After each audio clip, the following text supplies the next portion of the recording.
Hi welcome to my channel. ನನ್ನ ಚಾನಲ್ಗೆ ಇನ್ಯಾರು ಸಬ್ಸ್ಕ್ರೈಬ್ ಆಗಿಲ್ಲ ಅಂದರೆ ಪ್ಲೀಸ್ ಸಬ್ಸ್ಕ್ರೈಬ್ ಆಗಿ ಪಕ್ಕದಿರೋ ಬೆಲ್ ಐಕಾನ್ನ ಪ್ರೆಸ್ ಮಾಡಿ. ಇವತ್ತು ನಾನು ಸಿಂಪಲ್ ಆಗಿ ಕ್ಯಾರೆಟ್ ಪಲ್ಯ ಮಾಡೋದು ಹೇಗೆ ಅಂತ ತೋರಿಸ್ತಾ ಇದ್ದೀನಿ. ಅದಕ್ಕೆ 1 ಸ್ಪೂನ್ ಆಗುವಷ್ಟು ಎಣ್ಣೆನ ಹಾಕ್ಕೊಂಡಿದ್ದೀನಿ. ಎಣ್ಣೆ ಚೆನ್ನಾಗಿ ಆದ ನಂತರ ಅದಕ್ಕೆ 1 ಸ್ಪೂನ್ ಆಗುವಷ್ಟು ಸಾಸಿವೆನ ಹಾಕ್ಕೊಂಡಿದ್ದೀನಿ. ಹಾಗೆ 1 ಸ್ಪೂನ್ ಆಗುವಷ್ಟು ಉದ್ದಿನಬೇಳೆನ ಹಾಕ್ಕೊಂಡು ಹಾಗೆ 1 ಸ್ಪೂನ್ ಆಗುವಷ್ಟು ಜೀರಿಗೆನ ಹಾಕ್ಕೊಳ್ತಾ ಇದ್ದೀನಿ. ಹಾಕಿ ಚೆನ್ನಾಗಿ ಫ್ರೈ ಮಾಡ್ಕೊಳ್ತಾ ಇದ್ದೀನಿ. ಒಂದು ನಿಮಿಷ ಚೆನ್ನಾಗಿ ಫ್ರೈ ಮಾಡ್ಕೊಂಡಾದ ನಂತರ ಇದಕ್ಕೆ ಹಸಿಮೆಣಸು ಮತ್ತು ಕರಿಬೇವಿನ ಎಲೆನ ಹಾಕ್ಕೊಳ್ತಾ ಇದ್ದೀನಿ. ಚೆನ್ನಾಗಿ ಫ್ರೈ ಮಾಡ್ಕೊಳ್ತಾ ಇದ್ದೀನಿ. ಚೆನ್ನಾಗಿ ಫ್ರೈ ಮಾಡ್ಕೊಂಡಾದ ನಂತರ ಇದಕ್ಕೆ ನಾನು ಒಂದು ಟೊಮೆಟೊನ ಚಿಕ್ಕದಾಗಿ ಹೆಚ್ಚಿಟ್ಟಿರೋದನ್ನ ಹಾಕ್ಕೊಳ್ತಾ ಇದ್ದೀನಿ. ಇದಕ್ಕೆ ಈರುಳ್ಳಿ ಬೇಕಾದರೂ ಕೂಡ ಈ ಟೈಮ್ನಲ್ಲಿ ಈರುಳ್ಳಿ ಹಾಕ್ಕೊಳ್ಬೋದು. ನಾನು ಈರುಳ್ಳಿ ಮತ್ತು ಬೆಳ್ಳುಳ್ಳಿ ಯಾವುದು ಹಾಕ್ಕೊಳ್ತಾ ಇಲ್ಲ. ನೀವು ಬೇಕು ಅಂದರೆ ಈ ಟೈಮ್ನಲ್ಲಿ ಈರುಳ್ಳಿ ಕೂಡ ಹಾಕ್ಕೊಂಡು ಫಸ್ಟ್ ಫ್ರೈ ಮಾಡ್ಕೊಂಡಾದ ನಂತರ ಟೊಮೆಟೊನ ಹಾಕ್ಕೊಳ್ಬೇಕು. ಅದಾದ ನಂತರ ಈಗ ನಾನು ಕ್ಯಾರೆಟ್ನ ಚಿಕ್ಕದಾಗಿ ಹೆಚ್ಚಿಟ್ಕೊಂಡಿದ್ದೀನಿ. ಒಂದು 1/4 kg ಆಗುವಷ್ಟು ಕ್ಯಾರೆಟ್ನ ಅದನ್ನ ಈಗ ನಾನು ಹಾಕ್ಕೊಳ್ತಾ ಇದ್ದೀನಿ. ಯಾಕೆ ಇದನ್ನ ಮಿಕ್ಸ್ ಮಾಡ್ಕೊಳ್ತೀನಿ. ಫಸ್ಟು ತುಂಬ ಸಿಂಪಲ್ ಆಗಿ ಮಾಡ್ಬೋದು. ಇದನ್ನ ಅನ್ನ ಜೊತೆ ಚಪಾತಿ ಜೊತೆಗೆಲ್ಲ ತುಂಬ ಚೆನ್ನಾಗಾಗುತ್ತೆ. ಬೇಗ ಕೂಡ ಆಗುತ್ತೆ ಇದು. ಹಾಗಾಗಿ ಇದನ್ನೀಗ ಮಿಕ್ಸ್ ಮಾಡ್ಕೊಳ್ತಾ ಇದ್ದೀನಿ ಚೆನ್ನಾಗಿ.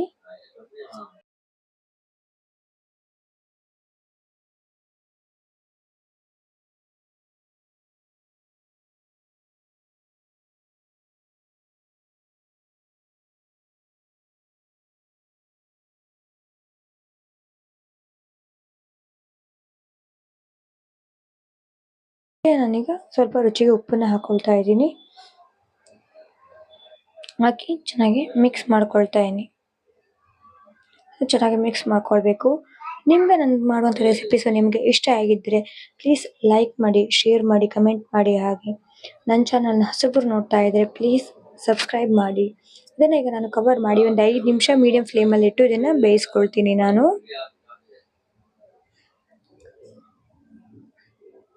ನೋಡಿ ಈಗ ಒಂದು 5 ನಿಮಿಷ ಆಗಿದೆ. ಈಗ ಮುಚ್ಚಿರೋದನ್ನ ನಾನು ತೆಗಿತಾ ಇದ್ದೀನಿ.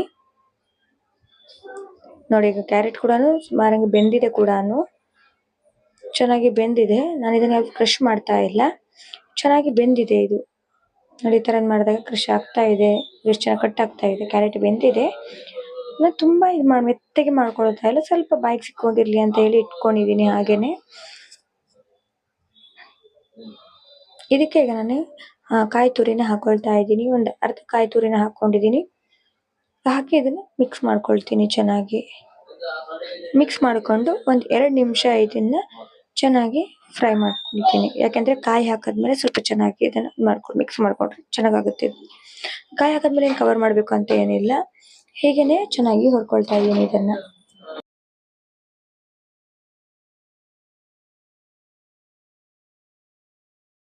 ನಾನೀಗ 1 ಸ್ಪೂನ್ ಆಗುವಷ್ಟು ಸಾರಿನ ಪುಡಿನ ಹಾಕೊಳ್ತಾ ಇದ್ದೀನಿ. ಹಾಕಿ ಮಿಕ್ಸ್ ಮಾಡ್ಕೊಳ್ತೀನಿ ನಾನು. ಒಂದು ಸ್ವಲ್ಪ ಟೇಸ್ಟ್ ಡಿಫ್ರೆಂಟ್ ಆಗಿರುತ್ತೆ ಅಂತ ಬೇಡಂದ್ರೆ ಹೀಗೇನೂ ಕೂಡ ಮಾಡ್ಕೊಳ್ಬೋದು, ಅಥವಾ ಗರಂ ಮಸಾಲೆನ ಹಾಕ್ಕೊಳ್ಬೋದು. ನಾನು ಇದಕ್ಕೆ 1 ಸ್ಪೂನ್ ಆಗುವಷ್ಟು ಸಾರಿನ ಪುಡಿನ ಹಾಕ್ಕೊಂಡಿದ್ದೀನಿ. ರಸಂ ಪುಡಿ ಬರುತ್ತಲ್ಲ ಅದನ್ನು ಹಾಕ್ಕೊಂಡು ಚೆನ್ನಾಗಿ ಮಿಕ್ಸ್ ಮಾಡ್ಕೊಂಡಿದ್ದೀನಿ. ಇದಕ್ಕೆ ಚೆನ್ನಾಗಿ ಮಿಕ್ಸ್ ಮಾಡ್ಕೊಂಡು ಒಂದು 2 ನಿಮಿಷ ಇದನ್ನು ಹಾಗೆ ಬೇಯಿಸ್ಕೊಳ್ತೀನಿ. ಚೆನ್ನಾಗಿದಾಗತ್ತೆ ಅಂತ ಹೇಳಿ ಚೆನ್ನಾಗಿ ಬೇಯಿಸ್ಕೊಂಡಿದ್ದೀನಿ ಕೂಡ. ಈಗ ನೋಡಿ ಪಲ್ಯ ಈಗ ಸುಮಾರಾಗಿ ರೆಡಿ ಆಗಿದೆ. ಇದಕ್ಕೆ ಚಪಾತಿ ಜೊತೆ ಆಗಲಿ ಅನ್ನ ಜೊತೆಗೆಲ್ಲ ತುಂಬ ಚೆನ್ನಾಗಾಗುತ್ತೆ. ಸಿಂಪಲ್ ಆಗಿ ಮಾಡುವಂಥ ರೆಸಿಪಿ, ಬೇಗ ಮಾಡುವಂಥ ರೆಸಿಪಿ. ಬೇರೆ ತರಕಾರಿ ಇಲ್ಲ, ಕ್ಯಾರೆಟ್ ಒಂದು ಇದೆ ಅಂದ್ರೂ ಈ ಥರ ಮಾಡಿಬಿಡ್ಬೋದು. ಈಗ ಪಲ್ಯ ರೆಡಿ ಆಗಿದೆ. ಇದು ನಿಮ್ಗೆ ಇಷ್ಟ ಆಗಿದೆ ಅಂತ ಅಂದ್ಕೊಳ್ತೀನಿ. ಇಷ್ಟ ಆಗಿದ್ರೆ ಪ್ಲೀಸ್ ಮಾಡಿ, ಲೈಕ್ ಮಾಡಿ, ಶೇರ್ ಮಾಡಿ, ಕಮೆಂಟ್ ಮಾಡಿ. Thank you.